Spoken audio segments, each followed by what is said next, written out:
Hi there, my name is Cameron, and I went to go see Once Upon a Time in Hollywood on its opening night out here in Canada, and I haven't really stopped thinking about it since.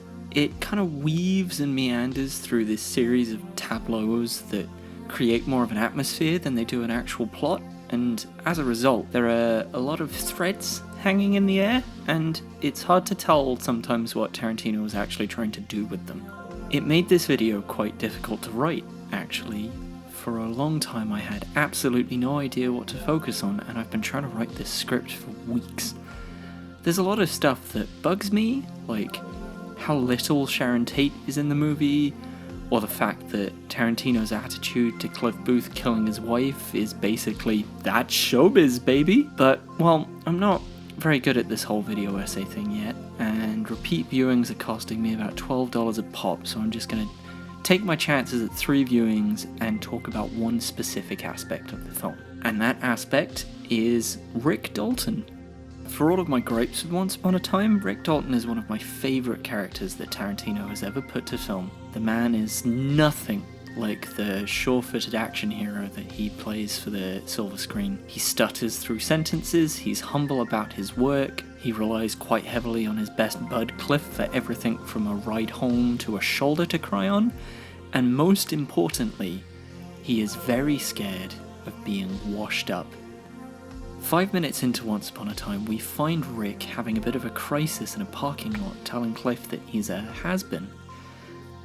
On the ride home, he laments that hippies are moving into Hollywood, that westerns are moving out to Italy, and it's pretty clear that Rick isn't impressed by either of those developments. He's especially bitter about the hippies. He doesn't get it, and he can tell it's displacing him, and that will come back up again later. One of my 2 favourite scenes of the movie depicts the moment where all of this really sinks in for Rick. On the set of the latest Western pilot he's been signed up to do, he sits with his young co-star who asks him what he's reading, and it seems like it might actually be the first time he's ever really considered it. So he tries to tell her, and as the story of the aging cowboy past his prime and unable to perform the way that he used to starts to sound familiar to Rick, he completely breaks down. Now, at the start of the movie, Rick is astounded to discover that his agent's wife loves his films. He sees them as this kind of violent, dare I say, lowbrow nonsense that isn't really worth thinking about. And yet here he is now, having an existential crisis over a dime store novel about a bronco buster with a broken back. It's a wonderfully touching scene, a lot more tender than Tarantino normally provides, and a quite nice statement on the power of art. And it's in this moment that Rick seems to resolve to do his best and prove that, as Cliff tells him, he is Rick fucking Dalton. Now, my other favourite scene in the movie is a lengthy one-shot after this in which Rick is trying to get his part right on the show, and he acts the shit out of that role, and it is a genuinely triumphant thing to see him succeed in that. Between the standout performance that really gives him his mojo back, and his eventual decision to give in and go film some spaghetti westerns in Italy, Rick Dalton enters the final act of this movie having gotten his groove back, as it were. He's a star again. His arc in the film has been a redemptive one, and he has been redeemed, which is why it feels like a weird choice for the final act to give him even more redemption during that action piece, especially because the subtext of that redemption is a little troubling. Now, for anyone who might be unfamiliar with the actual events of the Manson murders, I need to just clarify the final sequence of Once Upon a Time for you a little bit. Tarantino's depiction is not a retelling, it's a fan fiction. Rick Dalton did not confront the Manson family, and they rolled right on through and murdered Sharon Tate and her house guests on the night depicted in the film. Now, I don't have an issue with that historical revisionism. The movie never pretended to be historically accurate. I've never cared that much whether or not films are historically accurate anyway, and there is something very darkly satisfying about seeing the Manson kids get some kind of comeuppance, even if it is just a fantasy.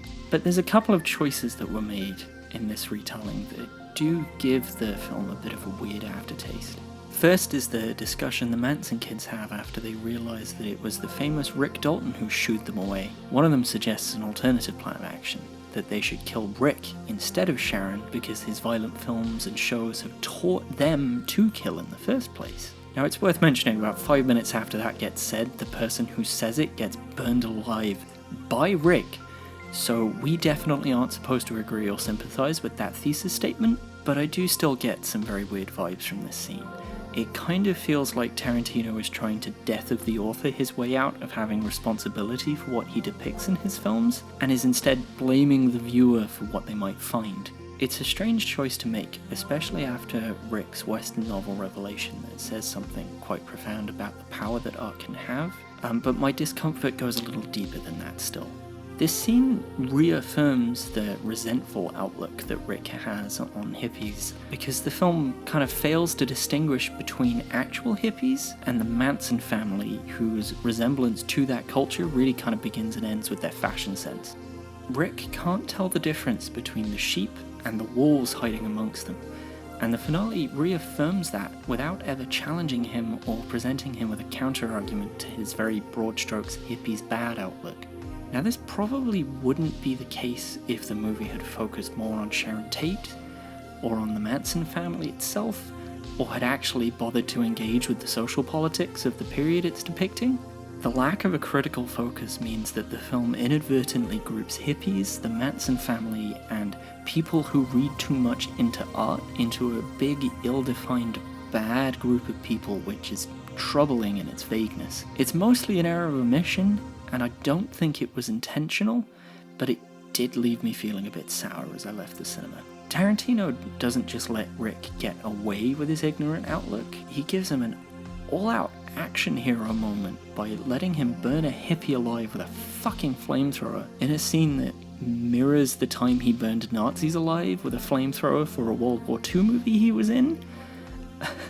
Which sucks, because that also accidentally adds Nazis to the list of things that the film seems to associate with hippies. Now again, I have no issue with torching Manson family members, that's not the thing I'm upset about at all. I have two problems with the way this plays out. For one, it makes Rick the ostensible hero of the piece, so the accidental hippies, humanities students, and the Manson family are all the same thing messaging of the film, gets canonized as the way that the good guy sees the world.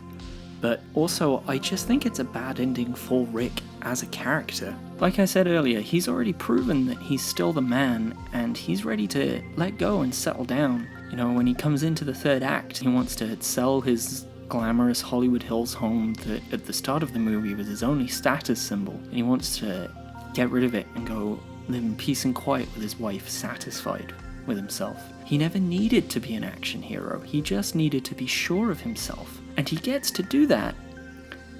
And then he also gets to torch a misguided teenager with a flamethrower in his backyard.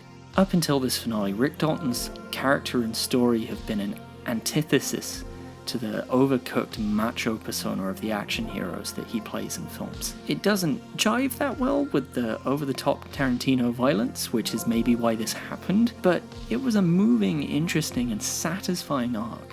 To do all of that work and then just turn him into one of those action heroes at the end kind of feels like a wrong turn.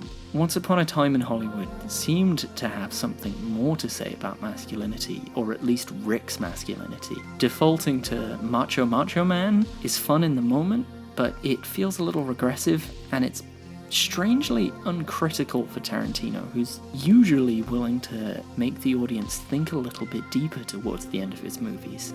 Now, this isn't the only thing going on in the movie.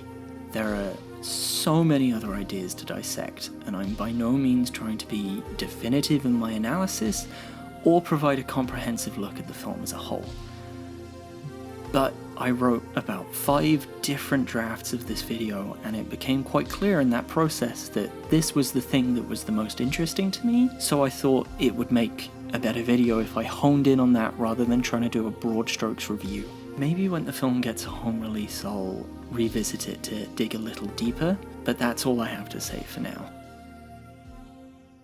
Oh no, actually one last thing. Quentin, my boy, you need to cool it on the feet thing. We all had our fun, but you are out of fucking control now. What are you doing?